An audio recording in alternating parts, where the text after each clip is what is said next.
So you're thinking about buying STYX Masters of Shadows. I'm here to tell you do not do that. Why? It's simple. There is no crafting table in STYX Masters of Shadows. None.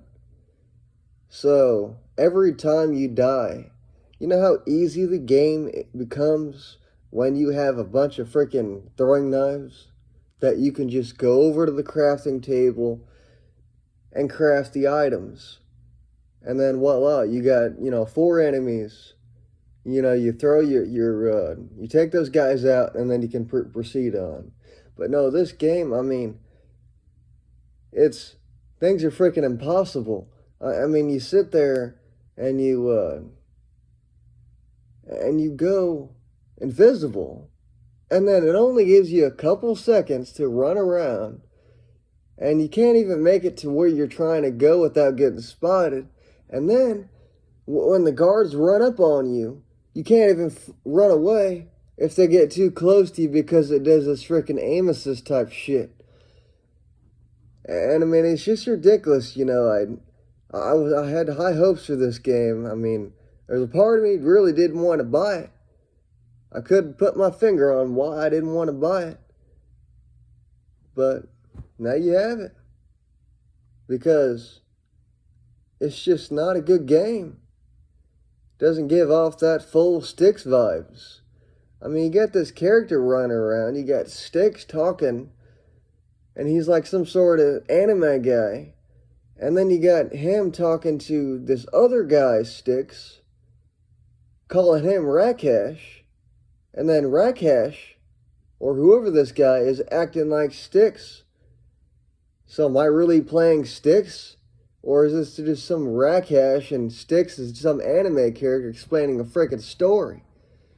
This is just the stupidest freaking game. I like STYX and all. They make good games. When it comes to STYX playing games, great games. And when you die, STYX doesn't, talk a bunch of crap. I didn't like STYX doing that, but when you don't have him doing that, and then you play a STYX game, it just doesn't make it a STYX game anymore. And no crafting table. You could run around, there could be freaking 6 guys that you need to take down. You can't freaking go invisible, run off because they see you. And they freaking take this freaking crossbow, shoot you one time, and you're dead.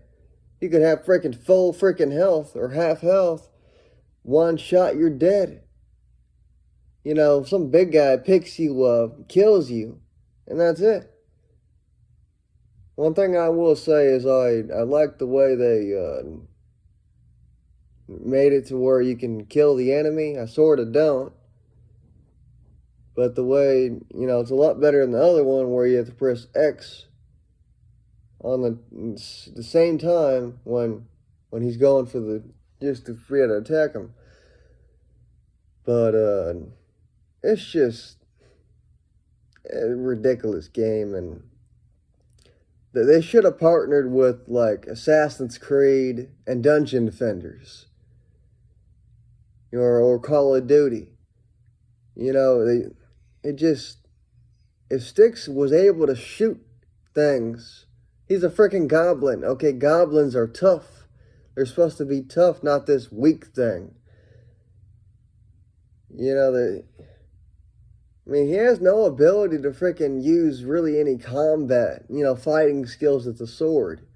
If you could run around, run up on a dude and start attacking him with your knife, and take him out within a couple hits using a sword that you purchased from a dealer, and have guns and stuff to, have a silent weapon, a silent bow and stuff like that, even like a freaking laser that takes out your enemy silently and stuff like that, and being able to like ride a bike or something like that, or drive some sort of car, like miniature like car, and like turn yourself into a Nautilus like off Risen 2, Risen 1. I mean, that right there would be perfect. Like, you turn into a nautilus or like a really tiny bug, get into a car and drive around to your location. But I mean, they made STYX Masters of Shadows where you have to run around and look for the frickin' items that you need. You can't frickin' craft them. And really, the only reason I would recommend playing this game is to find out what happens after you find the tree and get in there. Because really, I mean, I would love getting my refund and actually buying something I enjoy. But if I did that, I would have to buy it again one day just to play it again. And it's just ridiculous. Like and subscribe.